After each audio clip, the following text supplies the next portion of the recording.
I'm Matt Reynolds, and this is my podcast.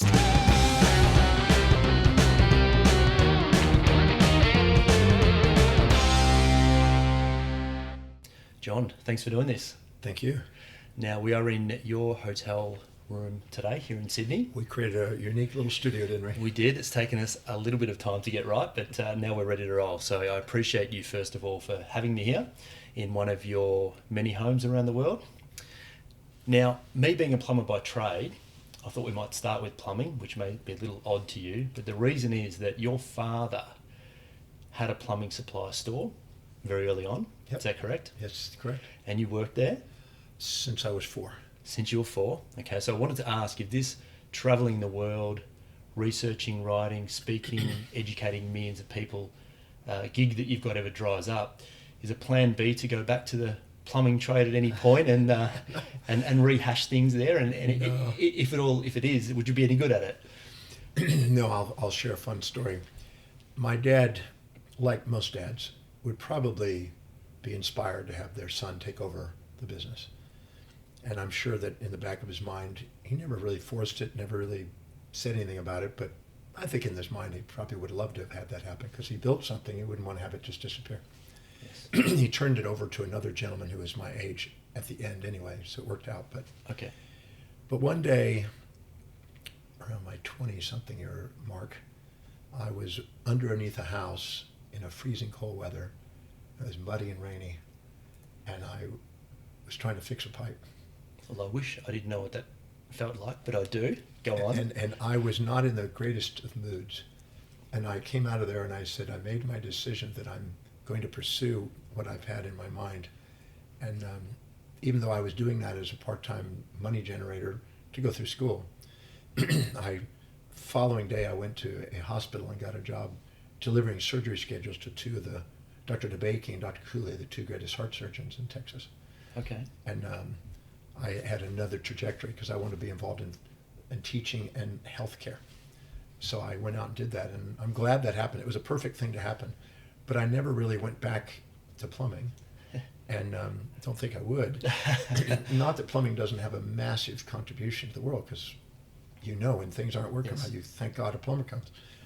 But it just wasn't for me. I had a desire to travel, and I had a desire to teach and to learn, and that was more my path. And your dad put you to work pretty early on in life. Yes. Do you think that has any correlation with the work ethic that you now hold today? I suspect, I don't know exactly. I know that my dad, when I was 9, I wanted to go. Well, my dad, at a very young age, made me quite responsible. Okay. I had to mow the yard, do the hedges, do the flower beds, shine the shoes. There's a lot of things I had responsibilities for. Yes. And I'm grateful for that because I think my dad knew that I had learning problems and that he wanted to make me sort of street smart. Yes. So when I was 9, I went to my dad and I said, Dad, I want to earn some money. I want to buy a baseball glove and a baseball bat and a baseball. Okay. A new one. Because I had this old one that was kind of embarrassing. And I said, I want to buy that. And he goes, okay, so what are you asking? He says, well, I want to earn some money. How can I do that? He says, well, have you mowed the yard? Yes. Have you edged the sidewalk? Yes. Have you swept the sidewalk in the garage? Yes. You cleaned the garage? Yes. You did the hedges? Yes, sir. Have you done all the flower beds? Yes, sir. Have you tightened all the shale on the side of the house like I've taught you? Yes. And have you made sure that my shoes are all cleaned? Yep. He said, son, I don't have anything else that needs to be done. If you've clipped everything and edged everything and trimmed everything, and if you're going to make money, you're going to have to go to the neighbors and see if you can find somebody you can help and serve. Okay. So I went down the street. I knocked 2 doors down to the Evans house, knocked up. Their yard was a mess, and I thought I could do a lot with it. And so I said, how would you like me to trim your yard, mow it all, trim the hedges, everything, weed the flower beds? And the lady said, well, that'd be lovely. How much? I didn't know what to say, and I just pulled a number out, probably a little low, but I said this amount. And she said, well, that sounds like a fair deal. When can you start? I said, I can start right now. And she says, okay. So I went over there and I mowed and I edged and I trimmed and I clipped hedges and I dealt with bee stings and blisters and all the stuff that come with it. Yes. And I collected the money, and I immediately the next morning I went out and bought the baseball, the glove, and the bat. And my dad saw me with a baseball glove and bat, and he says, "I see you have a baseball glove and bat. What did you do to earn that? How did you get that?" I said, "I did what you said. I went to the neighbors, and I earned it." He said, "Son, well, what did you do for them?" He says, "Well, I mowed, edged, and everything else." I said, "What equipment did you use?" I said, "Well, the stuff in the garage." He said, "Well, son, you can't just use that equipment without paying for that." "Oh, well, what does that mean?" He said, "Well, how much did you do and how much did you earn?" And he charged me, money for that.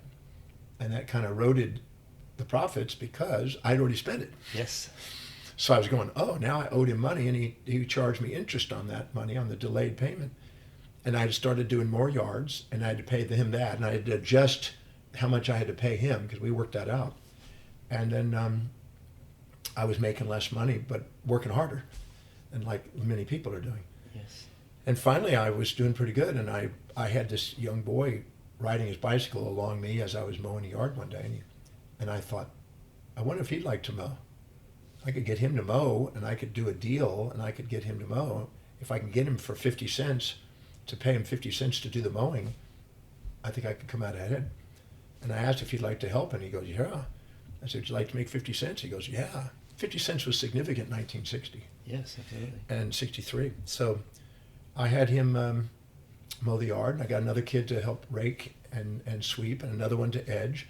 And then I had a couple of them that would do the trimming and stuff, and I showed them how to do it. And I ended up with 9 employees. And how old were you? I was 9. 9, okay. And I ended up with 2 other people's homes equipment, the Mallas and the Zubrods. I went over to their yard and I worked to them. They talked to my dad and charged me the same amount. They worked a deal. Yeah. They get on the phone and I say, how much you charging him?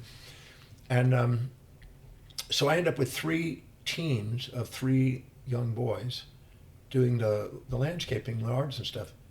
And I would collect all the money. We'd be busy during the day. Collect all the money, pay everybody off, pay my dad off, pay for the gas.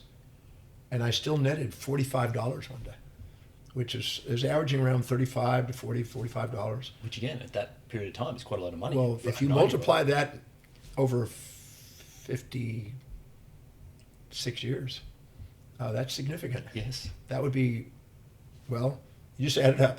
That'd be 90, 180, 360. That'd be about $800. So did you? $800 a day. That's not bad. If your kid was making $800 a day at the time, you'd probably. Oh, you'd be very proud of them, right? So anyway, my dad said, "Son," he comes to me and he said, "Son, I see that you're making money and you're doing this." And he said, "But I don't see you saving any of it." And he said, "If you don't save it, you're going to work very hard." So he bought me a coin collection album, and he bought me a piggy bank. And he said, "Put your coins in those 2 things, and any coins that don't work in the piggy bank or don't work in the coin collection, stick in the piggy bank.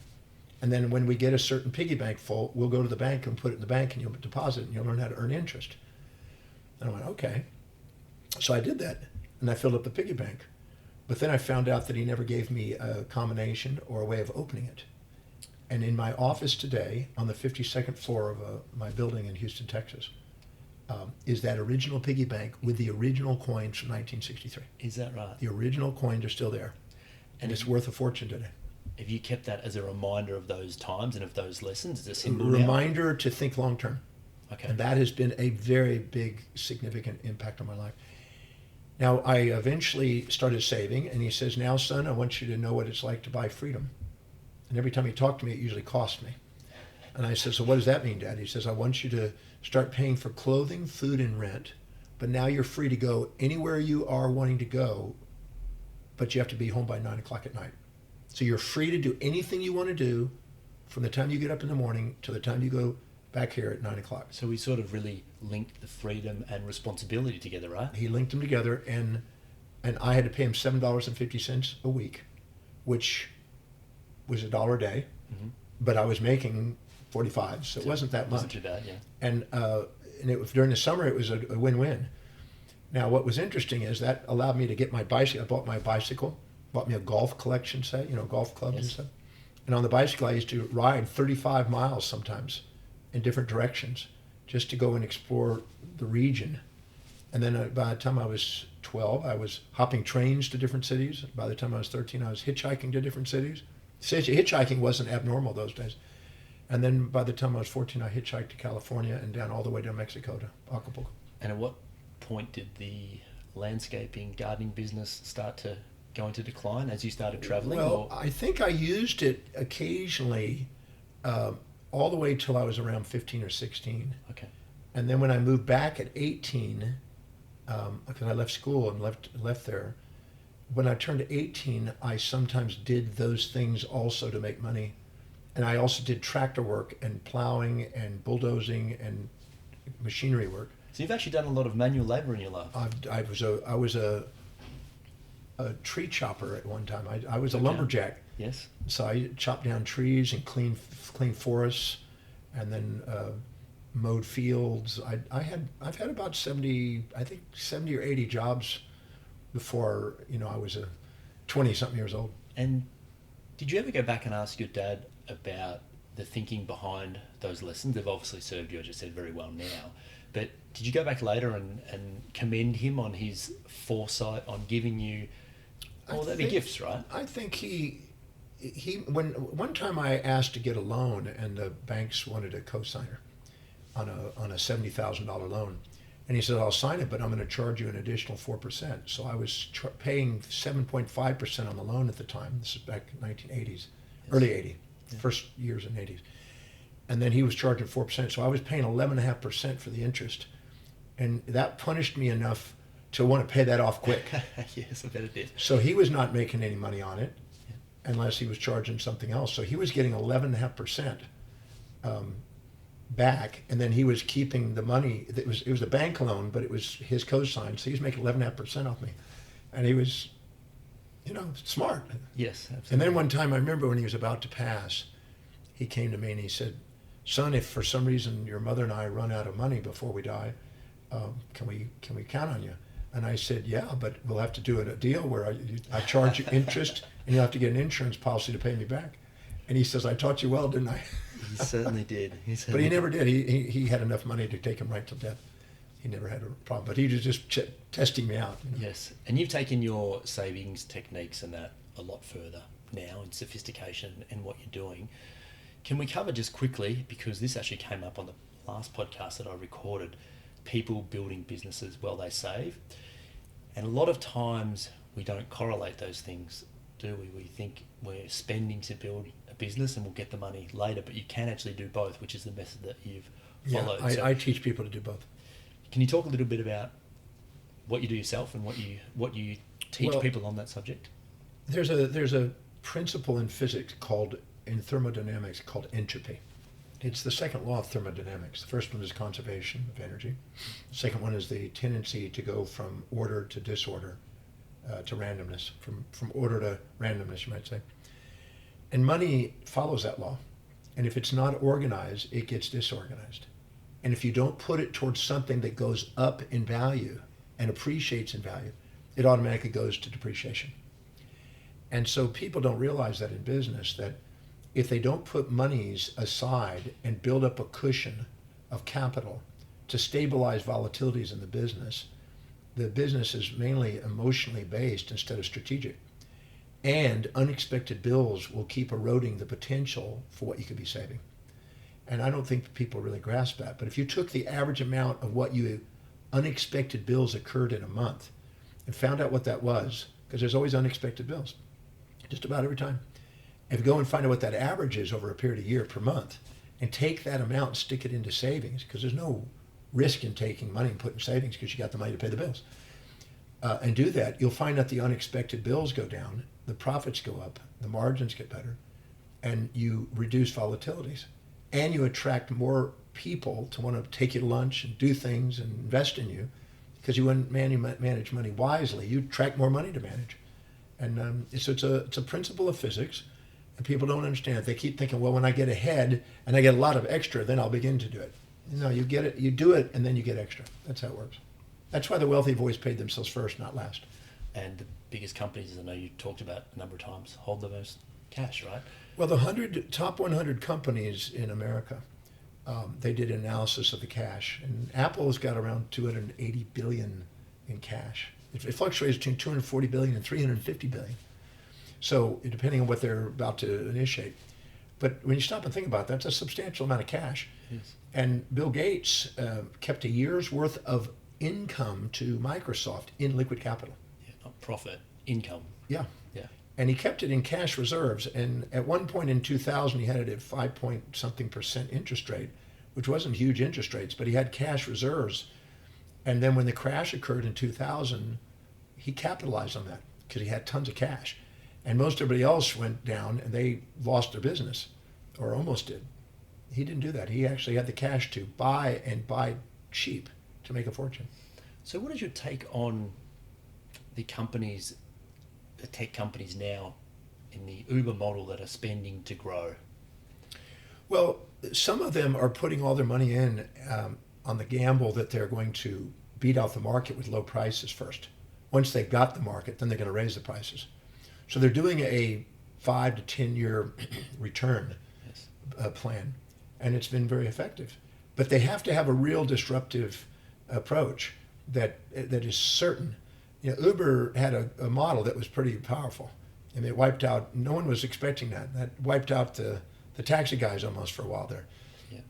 The limos and taxis really got hurt because they got a black Uber that was cheaper than a limo driver. Yeah. I've been loyal to a limo driver guy that's been working with me for almost 30 years in America, in Houston. And I have now a global limo service. Now, wherever I go in the world, I call one number and they take care of it wherever it is. They have the network in every country. Okay.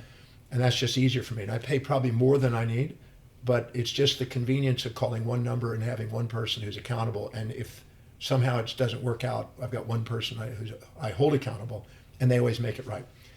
So, but in those days, I think I don't think people were expecting it, and I think Uber came in and just slaughtered the guys with their prices. But what happened is they gave most of the money to the drivers compared to the thing at first, and then they worked their way back once they captured the market. And then now they charge higher fees and pay a little less for the drivers, and they're not exactly like a taxi model, because a taxi model has a medallion you have to buy that's outrageous price to be able to use that term. Yes. And that's a gimmick, and that was a little mafia-run system there. So Uber was able to disrupt the market by more effective and efficient delivery of service, and then made sure the standards, at first the standards were not ideal, but then the standards stabilized. And I think people around the world have now been using Uber quite extensively. They have, and they've always maintained the the goal, I guess, that they can switch over to a income-producing model at any time if they stop growing. I think they had the intention of having income, but I think that what they did is they just disrupted it and kept the profit margins extremely low, and just kept making sure that they grabbed the market in the long run. Yes. The names of the clients that they wanted, they wanted to take over the market. And then once they did, then they raised it up again. And Uber's done everything. I mean, you want to go on a boat, you want to go on a flight, soon they're going to have Virgin Galactic, you probably use Uber there too. Yeah, it's the sky's literally the limit, isn't it? Yeah, so I think that they've put it into different formats. Yes. And like Airbnb, these are similar models, and they disrupted the market. So I can't say that that's not been a useful thing, because I don't have a Uber, I don't even carry a cell phone, but I have somebody that usually takes care of that for me, so I can step out and get an Uber and a black Uber and get to where I need to go if I need to. But I still have a limo service most of the time. Okay. So I did want to ask you about the mobile phone, because I know that you don't carry one, but you are in the business of communicating with people, and I think that it's probably a fair argument to say that that's one of the most powerful communication devices on earth, right? To get right in front of people. Yeah. So why have you chosen not to use a cell phone? I have all the vehicles of technology on my computer that I need to do. Okay. I do webinar jam, Zoom, and podcasts and all that stuff when I schedule it. Yes. So it's a scheduled, usually paid time use of that technology. Okay. And sometimes I'll have people come up and hold the thing up there, and we'll do a little Instagram and things of that nature. Yeah. But I found that many people are absorbed by their phone. I was in Melbourne Australia recently, and I've seen the same place. I was staying at a hotel there, and there was a table of about 15 people at a big table having dinner, and everybody was on their phone and nobody was talking to each other. They were talking to different parts of the world, which is great. I'm not against that, but I was just thinking how absorbed they are. And when you look and count the people on the street, most people are carrying their phone, looking at their phone, talking to somebody on their phone, or looking somebody on their phone, and their phone absorbs their life. And there's efficiency in it, but I've delegated everything other than what I love doing, which is research, write, travel, teach. And when I'm teaching, I don't use my phone. And when I'm researching, I don't use my phone because I've got my internet through the computer. And when I'm consulting, I don't use my phone. So the things that I do, I don't need a phone. I have people that are to pick me up. I have people to take me places. I've got it all done. It's all organized and done. I don't do anything but research, write, travel, teach. So let's talk about that, because you have been very methodical in getting rid of every aspect of your life that you don't enjoy or want to do. Anything that's not inspiring to me, I delegate to other people who are inspired by it. So how exactly do you do that? Because we all have things, or at least most of us have things that we don't want to do every day, but we kind of have to do them, right? So what's the journey between that space and then getting rid of them? Just first get rid of the idea you have to. Okay. There's no should, ought to, supposed to's, got to's, have to's, or must in the world that are there except in your mind. So you don't have to do them. You could do two things. You could take that action and link it to what is highest on your values and temporarily become inspired by it by changing perception, temporarily until you can find somebody to delegate it. Or you can just go do what's more inspiring and go get somebody to do it and delegate and be accountable to produce more income by what is inspiring. Or if delegating, make sure that they produce more income than they cost. If you do those two things, you're not trapped. So it's purely a ledger that you can keep on that and work it out, right? Totally. It's either go do what you love through delegating or love what you do through linking. And the linking is only transient until you can delegate. But otherwise, why do something? Anytime you do something lower on your values, you devalue yourself. Anytime you do something higher on your values, you value yourself. So why would you do something less? It doesn't make sense to me. So that's the backbone of a lot of the work that you teach. So if someone's listening or watching this today and they don't understand the main principles, can you run through that, how that actually works, and the discovery that you've come up with? Well, every human being lives by a set of priorities, a set of values in their life, things that are most to least important in their life. And whenever they're doing things that are high in their values, they spontaneously are inspired from within to do it. It's very fulfilling. Like the boy who loves video games, he loves his video games. No one has to be reminded. The mama doesn't go in there and says, now, Johnny, go do your video games. Quit doing your homework and chores. No, it's the other way around. Yeah. But things lower on his values, he needs to be motivated to do. And motivation is either a punishment if you don't do it, a reward if you do it, which is an extrinsic motivation. I have no desire to live by extrinsic motivation. Intrinsic motivation, or intrinsic inspiration, I call it, is a much more fulfilling life, doing something that you absolutely can't wait to get up in the morning and do. When Buffett says he goes to tap dance to work, it means he's going in, he loves what he does. He loves reading, business statements and financial statements, and he loves deciding companies, he loves investing. He's been doing it since he's a young boy. That's what he loves doing. I love researching and preparing for talks and doing, podcasts and presentations. Anything that would inspire people to go do something amazing with their life. I love that. Anything else doesn't inspire me. I haven't done a check writing kind of thing or looked at my bank account or balance sheets and all that stuff for probably 36 years. Okay. I gave that up when I was about 30, 29. So you have someone that takes care of it and then you review it, or you don't review it? I put controls in place where I don't even have to do that. Okay, so do you have a fear at any point that whoever you're delegating it to, which we've seen, in past, could take advantage of that arrangement, or not really? No, because the way I've got it is there's forced, automated, accelerated savings and investments going out. Okay. And as long as I'm getting what I want, I really don't care. Okay. I'm getting what I want. Okay. And then what happens is I know I have a really good, I can go out and I can do presentations in a week and I can look at the numbers and everything else. I've been doing it so long that I can get it down with a very short margin of what I'm going to generate out of that. Okay. And I know what the income is. I know what the costs are. I know all those things. Yeah. I've been doing it so long.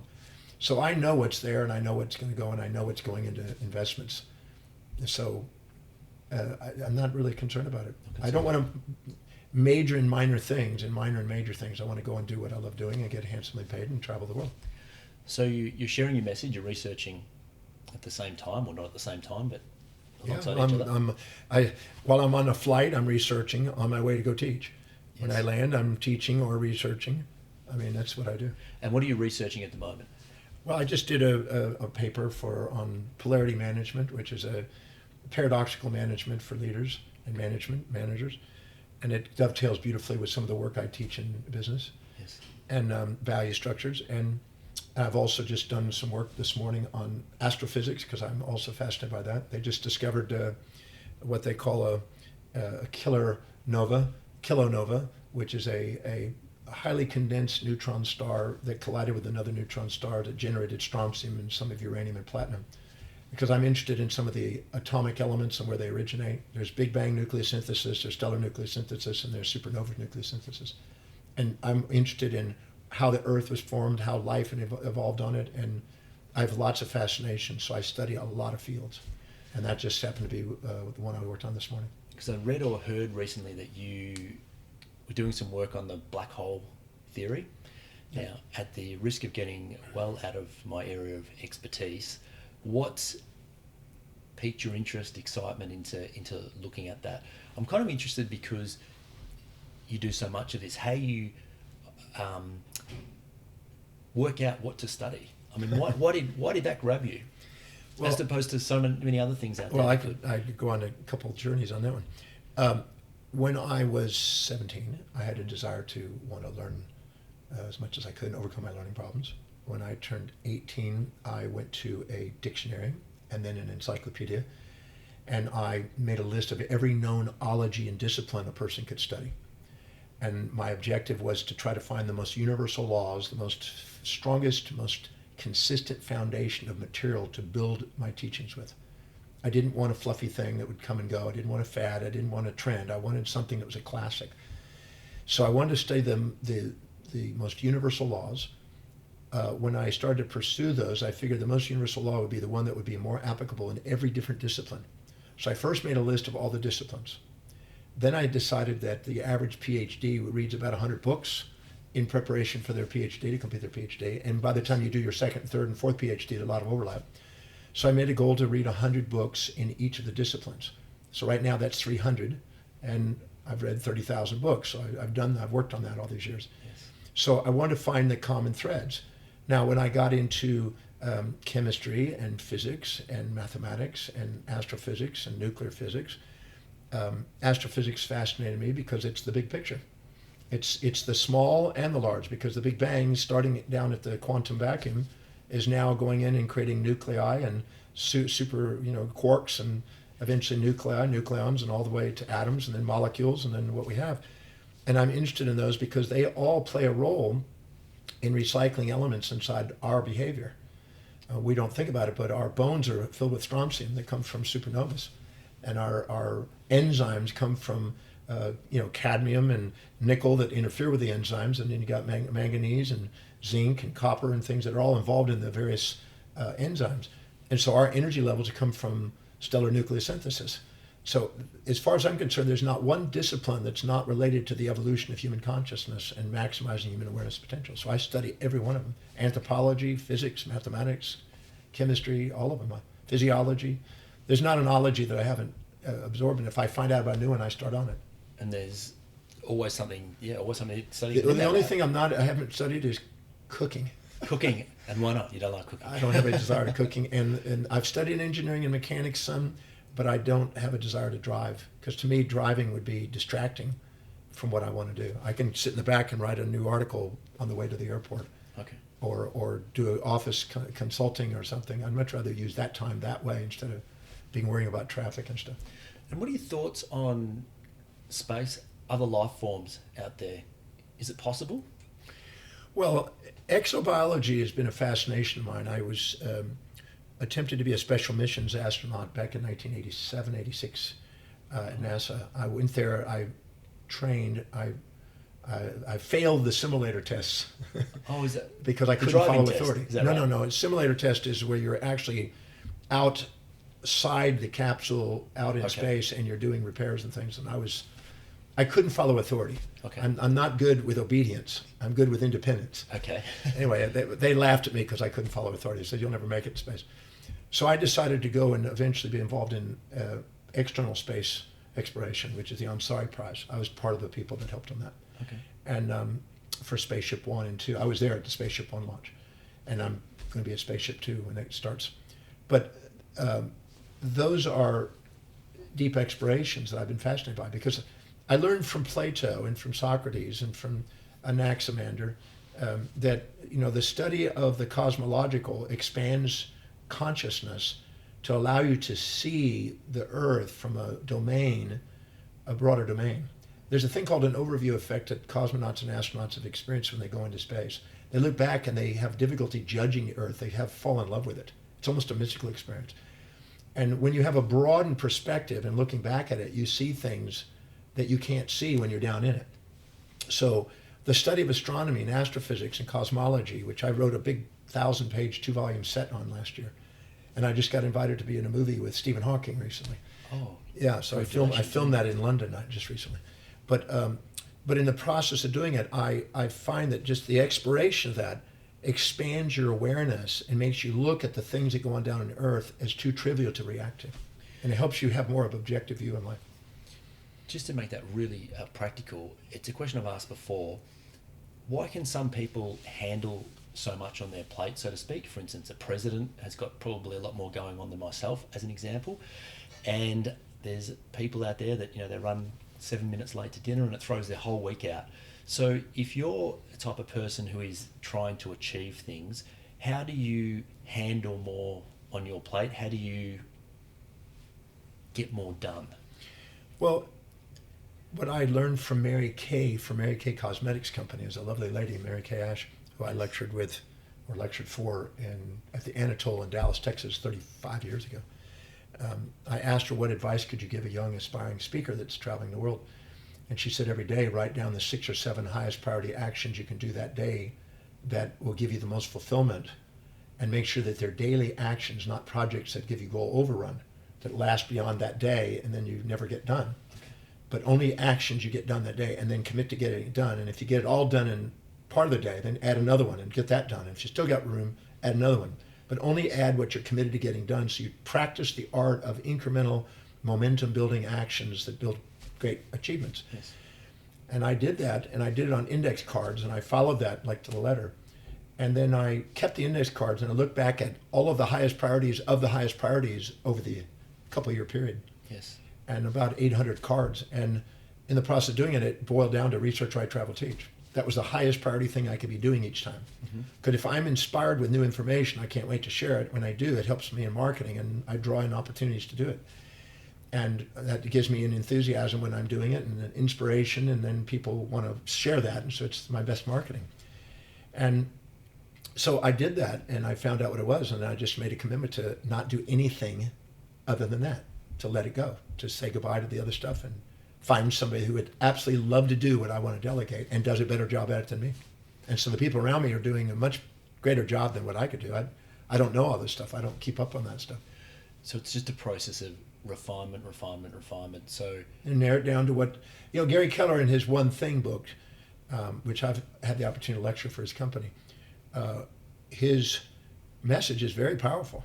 What is the one thing that you are greatest at, that you want to be the greatest at, yeah, or that would make the biggest difference, that would be most core competently driven intrinsically from within by you? I know what that is. For me, it's teaching and learning. And how did you figure that out? I knew from I was 17, I knew I wanted to overcome my learning problems, and I knew I wanted to travel world teaching. It was an epiphany at 17, and hasn't changed since. I still have the vision. I could show you the picture if you'd like, of the vision. Yeah. There's a gentleman, I was speaking in Melbourne, Australia, I guess about 8 years ago, and I was talking about that vision that night. I met Paul Bragg, and a painter came up to me, Andrew Tischler, is a famous painter, came up to me and he says, if I was to paint that vision, would you allow me to do that? I go, absolutely. And by God, he nailed it. He captured the vision that I saw. I described to him what it was, and he captured it, and he painted it, and it sits in my office right now. I can show you a picture of it on my computer.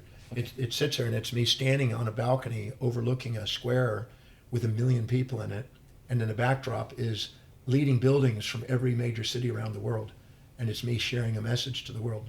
That's the image that gave me a pictorial to go after. I've actually seen that in the background of a couple of webinars and that you've run over the years that hang in your office. So yeah, must be a very inspirational thing to you go when back people to. go in there and they see that picture, they go, "Whoa, that's a very inspiring picture." But that's been the vision that I've had, and I've relentlessly pursued that master plan ever since. So you're on the road 360 odd days Full time. a year. Yeah. The other 5 or 6 days, is Well, there a no, place that you call is- home? or- Somebody says it's every day. I'm really full time. Okay. I live on the ship called the World. Yes. Been on there for 18 years. When I'm there, most of the time I'm traveling hotel to hotel and speaking. But sometimes I'm on my ship. I was in my ship in Japan just a few weeks ago, 2.5 weeks ago, and I'll be back there in Vietnam and then Cambodia and then Hong Kong on it. But it travels around the world, and I get on and off it as I travel. If I'm in the area, I go on. If it's not, I just stay in hotels. Doesn't worry you going back or... No, it means nothing because the universe is my playground, the world is my home, every country is a room in the house, and every city is a platform I get to share my heart and soul. That's my affirmation since I was 20. And the world became my home. And it even advertises every country is a room in the house without even them knowing that I'd been saying that since I was 20. Oh, wow, I didn't know that bit. Yeah, I was brought to tears when I heard that. I was going, whoa, that's what I've been saying inside my head. I must have matched it up pretty good. Because you were involved in the original building of that ship, is that right? No. In 2001, when 9/11 occurred, we were living in Trump Tower. And we had the 62nd floor there. Yes. And my wife felt awkward by being there after 9/11. And so she said, I want to go back to Australia for a while. So I told her, I said, I'm not scheduled to go to Australia. So if you're going to be living in Australia, I'm not going to see you. So we got to come up with plan B. So for an anniversary present, I got her the condominium on the ship so she could be traveling around the world and I could have a higher probability of running into her as I travel. Oh, okay. So we had a global jet set gypsy life. Yes. I write for Jet Set magazine, which is a magazine that goes to 250,000 private jet set owners and jet owners. And so we're jet set people. So the speaking, the consulting, the work that you're doing, what's the most common issue, I guess you'd say, challenge that people want to solve when they come to you? Is there a theme that runs through it, or is it? It really quite varies. Okay. I mean, there's some patterns, but I mean, because I have background in healthcare, I get asked probably once a week or every 2 weeks. I'm dealing with a major health issue, dealing with what do I do in this health concern, or who do I see, and what this is the prognosis, what's going on, and my background in that. Business is probably 60%, I'd say. Some business-related issue, and then relationships is another issue, and finance, business and finance is about 60+%, Okay. and then relationships are big things on conflicts in businesses between companies, or I get a lot of those. But and then just entrepreneurs wanting to start their business, I get consulting on that a lot. But I think that the most common thing that I get in business is there's a challenge on staying steady and staying and having less volatilities, anything to make a consistent steady, how to break through plateaus when you've been for a period of time just kind of hitting the same wall. So clarity, consistency, reducing volatilities, expanding. And then some are starting businesses, and others are conflicts of once a business partner, no longer a business partner. These kind of conflicts are very common because some people get married in their business for whatever reason, and then they end up having a divorce. Sometimes there's financial issues that they don't realize that they don't really have the financial savvy that they thought, or the value structure that they need in order to build wealth. And they thought, I'm now dedicated to business, but I'm now working and I'm not making anything out of it. And they don't realize that that's the way it's structured. It varies. I can also have celebrity issues that people have had slams in the media, and they're wanting to know how do we deal with that. And or they were big at one time and they've calmed down and they're trying to get back in the game. I mean, I've had every imaginable issue, traumas, shootings. I mean, I've dealt with all kinds of stuff. And you're using the Demartini Method, as you've obviously named it. Can we go a little bit into what that involves? Because This way of thinking, I've got to say for myself, is probably one of the most significant things that I've learned, probably in my life, to be quite honest, with how to deal with challenges every day. And not in the sense that I do the full process that you teach with some of these bigger things, but even when little issues come up, because I understand the thinking, the science, the methodology, if you want, I can pass through these things probably a lot quicker than what I could in the past. So can we talk a little bit about what that is? Well, the Demartini Method was founded really when I was 18, started. That was the beginning. Okay. At age 18, right before my 19th birthday, I received a magnificent gift from my uncle, who was a professor at MIT, physicist, chemist. He sent me 2 giant crates of books to my parents' house. And I opened those up with a crowbar and filled my room with books. And one of the books he sent me was by Paul Dirac. And Paul Dirac was a Nobel Prize winner that gave rise to the idea of particles and antiparticles, which is mainstream quantum mechanics today. He said that there's never a particle without an antiparticle, and it created a symmetry principle based on that, and that they were entangled and they related to each other at quantum level. And he showed in his book that if you take a particle and antiparticle, in his case a positron and electron, which is a positively charged electron and a negatively charged electron, and slam them together in some sort of accelerator, that they'll birth light. So you can take matter and antimatter and convert it back to light and follow Dirac-Einstein's equation that Einstein said that E equals plus or minus mc squared, right? Yes. So that means energy can be converted into matter, matter can be converted into energy. Well, particle and antiparticles are matter and antimatter. They convert into energy, which is light. So when I saw that and I read that, I was just fascinated by that. I thought, how is that occurring? Because the entanglement came about out of that, out of 1935 study. And I thought, I wonder what happened if positive and negative emotions were to be slammed together and entangled together. Could they make enlightenment? And So it was just a crazy metaphor. That was your idea, just that came to you, and It just came to me when I was 18. okay. And I thought, what a cool thing. And so I went on a pursuit to study everything and anything I could get on that, which led eventually to a very deep and very powerful method today that's being used around the world. But I then also had a book that was given to me by the German philosopher Gottfried Wilhelm Leibniz.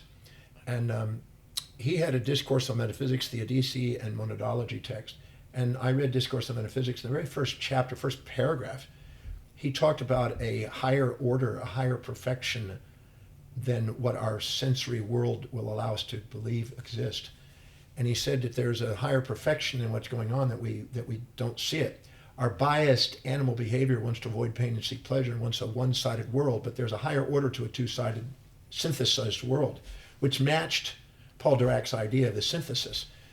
Then I read Zeno, the philosopher, in about age 20, and read the origins of the dialectic, and I studied Plato's dialectic use and then Hegel's use of it and others. And Hegel basically said that the thesis and antithesis, if it's synthesized, it was a spiritual experience. Well, that's matched all 3 of the other sources.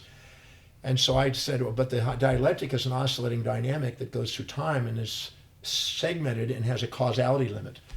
And then Jung came along and introduced the idea of an acausality. Him and Wolfgang Pauli, the Nobel Prize winner, came along and said, no, there's an acausal state that transcends linear time and entropy, the source of entropy. And then I read Girolamo Cardano and his work on square root of -1, which was a mathematical entity that opened up to probability statistics and quantum theory. He's the really founder of the quantum theory back years, decades, centuries ago, actually. Yes. And he was a gambler, but a probabilistic guy, and he believed that was the secret to knowing God. And so I thought, wow, if I could tie together kind of a spiritual and a material synthesis and take science, religion, and philosophy together and merge them together with one methodology, that would be very intriguing. And since I'm a polymath and I studied all these different disciplines, I was able to put this baby together. And it was the column 6 and 13 of the multi-column system of asking questions is probably my greatest contribution in my work. Okay. And it's the realization that the mind, for centuries, the belief is And even to this day, some neuroscientists believe you can't think of two things at the same time. Even the Necker cube, and you look at it, you see two different angles, and there's a bias going on. But the actual truth is you can see both at the same time. And there is a superposition. And the computer today just proved that computers are available now, but it's been going on in the mind. And I found a way of accessing superposition in the mind. And that was a breakthrough. So we have now access to a transcendental state of the mind over the normal immanent polarities of perception that are stuck in this dialectic. And that's a very profound thing. And I've developed a model and a series of questions that you've been through, yes. At least the first 14 questions of it, of the 80 questions that are involved in it to help you see the hidden order in your life. So no matter what you've been through, there's nothing your mortal body can experience that can't be turned into thank you, and to see the hidden order in it and actually be graced over it. So I found a way of taking whatever happens in your life and turning into a almost mystical experience using a scientific method.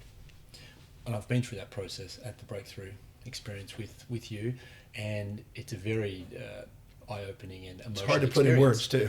It is, yeah. And to understand the other side of every event when you can be so emotional, charged up about it, it does take a bit of work, right? But if I guess for me daily, that if you understand that's how it works, you can get there a lot quicker. Whereas there's probably, I guess you come across it all the time, right? People that don't even know that that's the other side of the equation is actually something that you could love and appreciate. They're fundamentalists out there. They're absolutists that believe that there's black and white and there's no gray. Yes. And they think something is bad and it's bad and there's no good in it, or this kind of thing. And the whole illusion is there's neither good nor bad in it, yes, until you narrow your mind and make it so.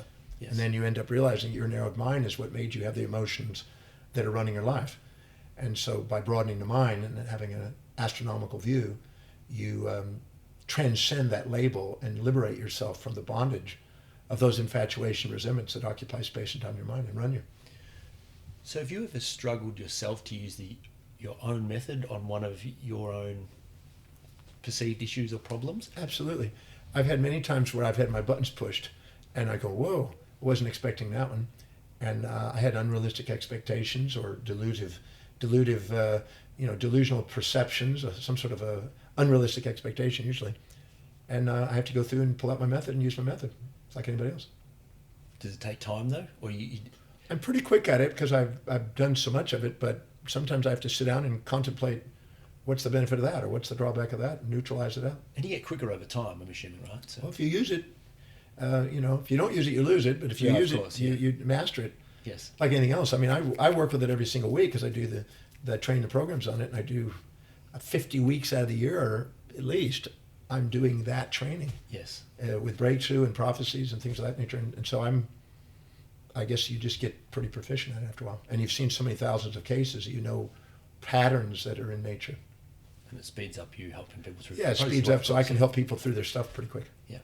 Do you, again, changing tracks because I tend to jump around a little bit, but that's just the way it goes. Life after death. What happens when you die?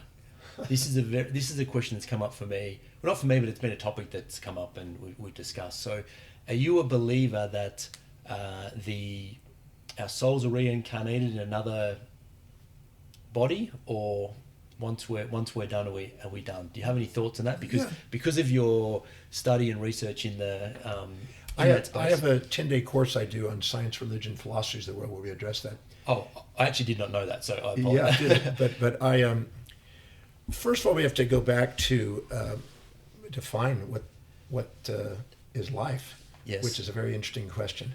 I wrote a 2-volume set called The Mysteries of Life, The Origin of Life, trying to solve that problem.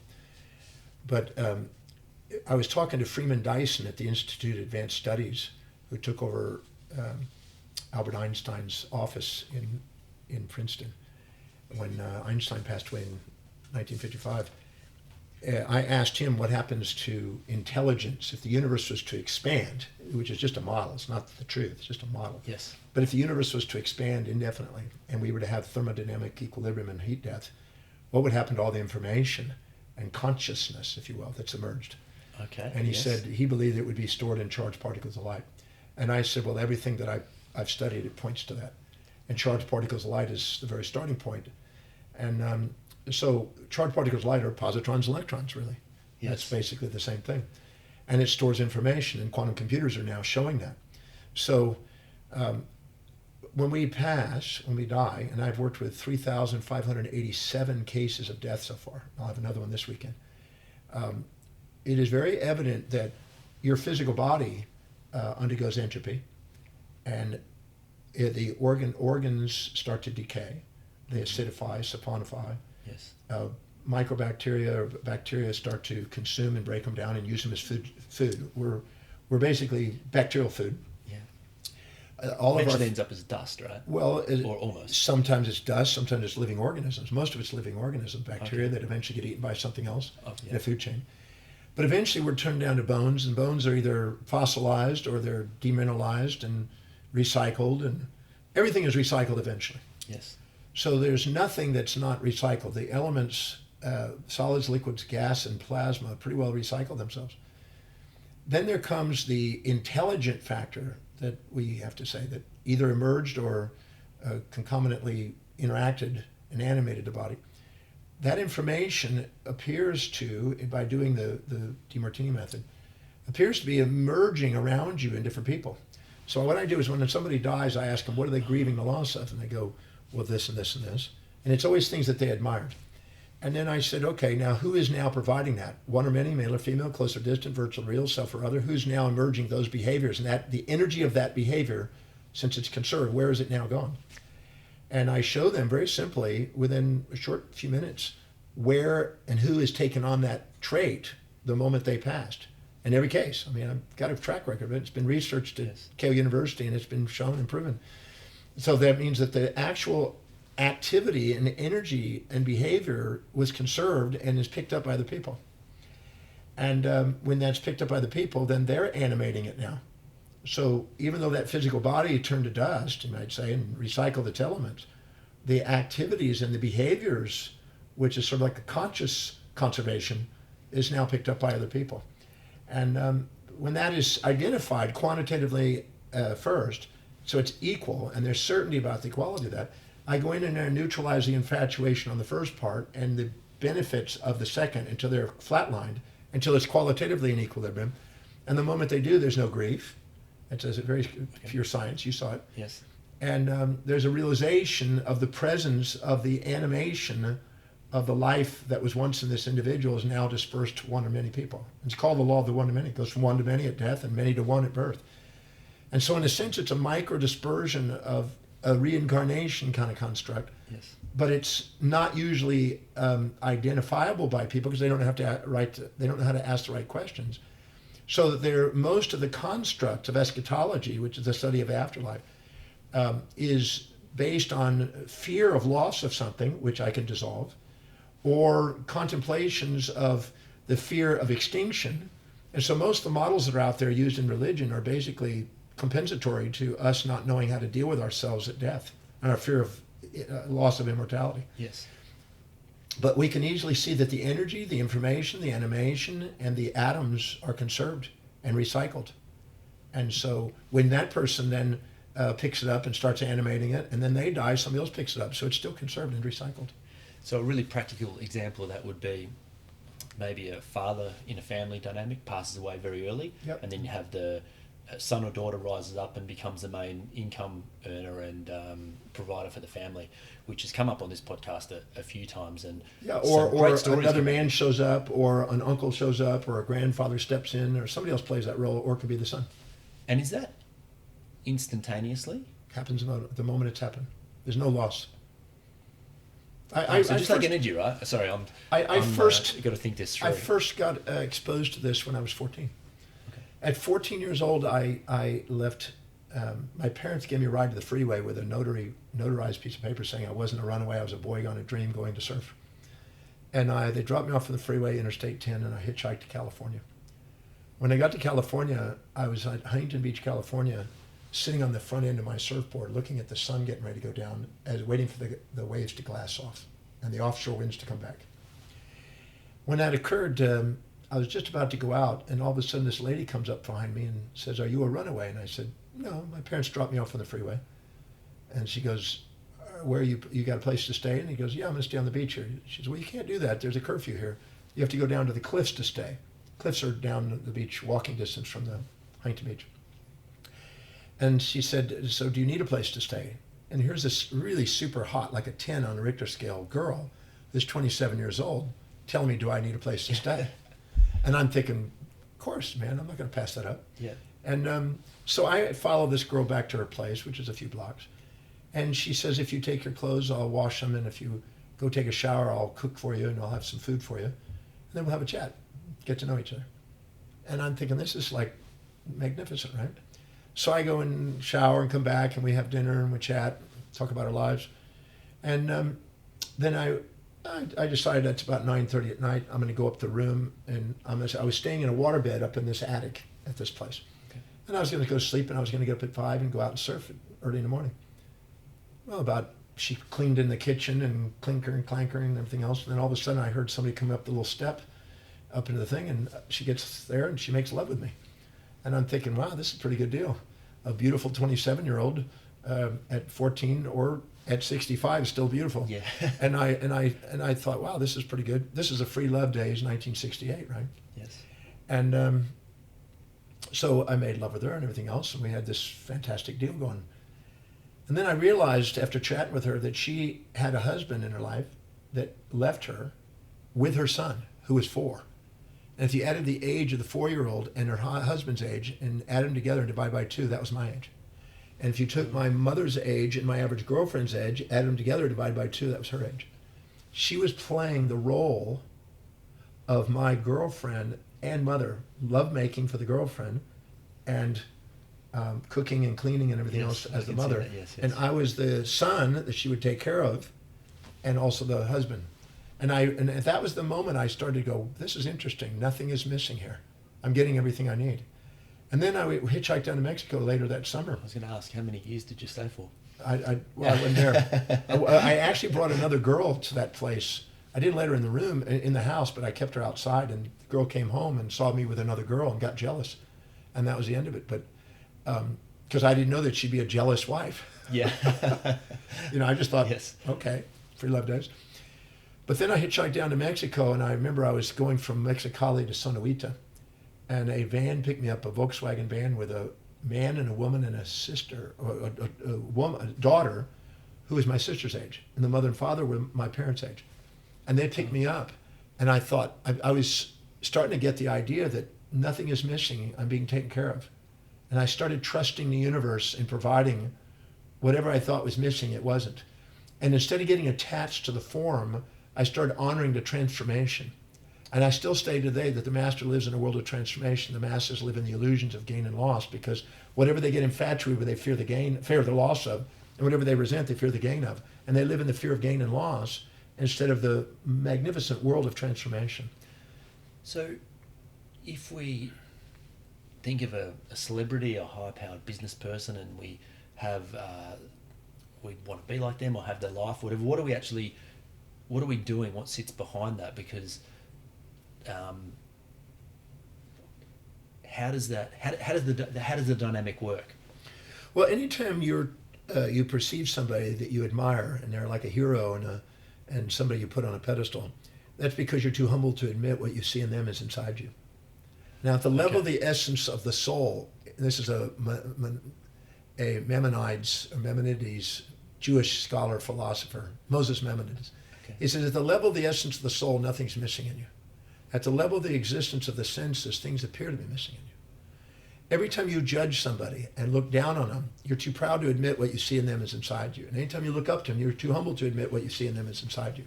But in fact, you can't judge them unless it's reminding you of a part of you that's inside you. And so if you are admiring them, the question is not how can I someday be there?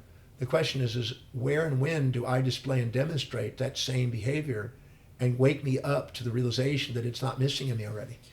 And then once you do, you level the playing fields, and they're no longer up here, you're there with them. And I use that tool in training celebrities and sports people and big business people and wealth people, and it's very powerful. I think that's what got me the opportunity to be with that movie with Stephen, actually. Okay. So this is a good reminder for me. So nothing's missing. That's perfect timing in that. So. Yeah, because we go around and I've been teaching the breakthrough experience for over 30 years. Yes. And I have had every imaginable, 100,000 different variations of people's issues that have come in there. Yeah. I've yet to see something that somebody can perceive in another individual that they don't find inside themselves. If they look hard enough. I went to the Oxford Dictionary many years ago. This is many years back. And I went in there and circled every word that described a human behavioral trait. There's another axiologist and traitologist that actually did that since that time. I did it earlier than him. But he also found around 4,000. I found 4,628 traits in the Oxford Dictionary that human beings could display. I then went out into the margin. I wrote the names of the individuals that I thought displayed that trait the most, that I've met. Yes. Real life people. Yeah. And then I went and looked inside myself, and I found out where and when I demonstrated it until I owned it as much as I saw in the most extreme example. And I realized that there was nothing missing in me. I'm nice, I'm mean, I'm kind, I'm cruel, I'm generous, I'm stingy, I'm giving, I'm taking, I'm positive, I'm negative, I'm peaceful, I'm wrathful, I'm open and closed and honest and dishonest. I had every single trait that I saw in that dictionary. And instead of me trying to get rid of half of them, I looked at the benefits for the things I thought was negative and the drawbacks, the thing I thought was positive. And I transcended the labels of them and allowed me to be me, because otherwise you're trying to get rid of half of yourself, trying to love yourself. And you can't love yourself if you're trying to get rid of half of it. And you're trying to love the world, and you can't do it trying to get rid of half of it. Therefore, the moral constraints of a narrowed mind limit us from a transcendent awareness that sees things through the eyes of love. So it's perception. Perception is reframing the perception is the key to... Well, it's the questions you ask that reframe the perception. Of course. Asking, you see, your intuition is always trying to reveal to you the unconscious side. So if you're infatuated with somebody, you're conscious the upside, you're unconscious the downsides. Yes. If you're resentful to somebody, you're conscious the downsides, unconscious the upsides. Your intuition is always trying to reveal to you the unconscious to make you fully conscious. Yes. So if you ask questions that are in line with what the intuition is trying to prompt you to do, you liberate yourself from the bondage of the emotion and become aware and awakened and fully aware. And full aware of actuality is far greater than the local realities that we get ourselves trapped in. A system for getting the answers. Yes, a system. So it's the quality of our life based on the quality of the questions we ask. If we ask equilibrative questions that bring equanimity and equity, amazing life emerges. So I want to be respectful of your time so you can get back to your research. So just a couple more questions and then we'll start to wrap up, because I could sit here for a long time and ask you many more questions. But one that I do ask everybody, if you could have one law changed or implemented, what would it be? Nothing to change. Nothing to change? No, I don't think there's anything. Yeah. I think that there's a gradation of awareness in society, and I'll use it in this context. Imagine you're in elementary school, and you're in a biology class or a science class, and the professor goes up there with a stick and he points up to above the blackboard. I guess they still have blackboards. Yeah. Now they have electronic boards, and you see this little ball there that looks like a hydrogen atom. Then right, it has helium, and then it has lithium, and then beryllium, right? Barium or whatever, and it just goes up the list, beryllium, and up to carbon, oxygen, etc. Okay. And it goes and eventually gets to uranium. Mm-hmm. And they may not have the transuranics, but they got the uranium there. And there's 92 little balls up there. They're all different gradually increasing sizes based on the orbital, SPT or orbitals and things. And you are taught in school with the stick figures and balls that atoms are little spheres and balls. And you believe that when you're in elementary school. And you think of a little atom that has a color and it has a this and that. And it does have a spectroscopic color, a signature frequency based on each electron shell, etc. But then you go on to high school and you find out the Niels Bohr model. And it's a stage of development where now you find out that it's like little orbital systems, like a solar system, and there's little electrons going around a nucleus of protons and neutrons. And you don't know anything about them except now you've got little balls with going around balls, and it's in orbitals, and if you move that orbital fast enough, it makes a sphere that kind of looks like a ball. Yes. So you think, okay, it's a little bit more abstract. You're now looking at it from a little bit more mathematical perspective than a tangible phenomenological perspective. And then you go, wait, it's not finished there. And then we go into college.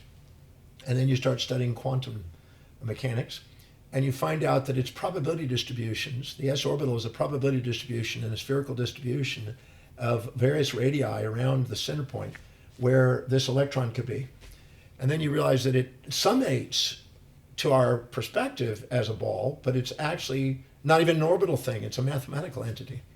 Okay. And it's just a probability distribution, dealing on complex mathematics, which are the square root of -1 against the real numbers. And so you go in there and look at that and you realize, oh my God, I was told the illusion until I was ready for that. Yes. Then you go on to professorship. You go on to get your college degree and you go and become a professor. And then you work on the pitfalls of the theories, because the theories have little problems. Yes. Infinitesimal point source particles. They supposedly have infinite energy. They can't. They have finite energy, so they have to extrapolate with renormalization to get those pinpoints. So you have this construct that, oh, wow, we really don't have that thing that's a probability distribution. It's a mathematical entity, but that's still got little flaws in it. Then you go on and get your professorship, and you're a professor emeritus maybe, or get a Nobel Prize, and you're working at the cutting edge, and you realize it's purely a mathematical entity. There's nothing tangible at all. It's just a mixture of what we think is energy and matter's energy, and energy is matter, like Einstein said. So we had to be taught the illusion until we're ready for truth. And I found that in every ology that I studied. Every ology has gradations of awareness that has to be taught the illusion until people are ready for truth. And most people are caught in a polarity initially, and they play with the dialectic, and the dialectic of the opposite viewpoints fight with each other in arguments to eventually synthesize and find out that it transcends what their beliefs were. Your favorite book or documentary? Well, the favorite 2-volume set book is Syntopic Volumes 1 and 2 by Mortimer Adler, Okay. produced by the Britannica series under the Great Ideas series. 2 best books that I encourage anybody to read. It's a PhD in life. Okay. Is it still available for purchase? Yeah. You can get it. It's a masterpiece. Okay. I encourage everybody to read those 2 books. I will add that to my list. Now, if somebody wants to get in contact with you, John, drdemartini.com, you can actually go there, and the values determinant method. Have I got that They right? go on to drdemartini.com. Yes. They can just go and learn. You can spend the rest of your There's a life lot on there there, learning. yes. Enough to keep you busy, because there's enough going on there faster than you can probably keep up with it. And they can also do the value determination process, which I would encourage them to do it now, a week from now, a month from now, a quarter from now, and every quarter, to watch the evolution of what's really priority to them and keep current with it, so they keep living by priority. And take advantage of all the educational materials on there, all the podcasts, webinars, the radio, television, newspaper, magazine articles, which are by the thousands, and all the events that I'm doing around the world live. Take advantage of them. Yeah, come and see Dr. Demartini at some point, because it's quite special to see you talk and the depth of knowledge that you have. And I was pretty nervous doing this interview, I must say, because I knew I was well out of my depth in many sections of that. So no, you're an inspirational guy and a fantastic speaker. So I encourage anyone to get out to one of your events and Thank you. And have a listen, because it, as I said before, has made a big difference in my life, how I see things and move through challenges quickly. So I want to thank you for all that you do, for taking the time today to spend with me in this in one of your homes in this makeshift studio, and hopefully we'll produce something that is of value to everybody out there. Well, your questions were fabulous, and so I'm certain that it will be thought-provoking at least, and hopefully inspiring at most. And so thank you for caring enough to do that. Thanks, John. Yeah, appreciate it.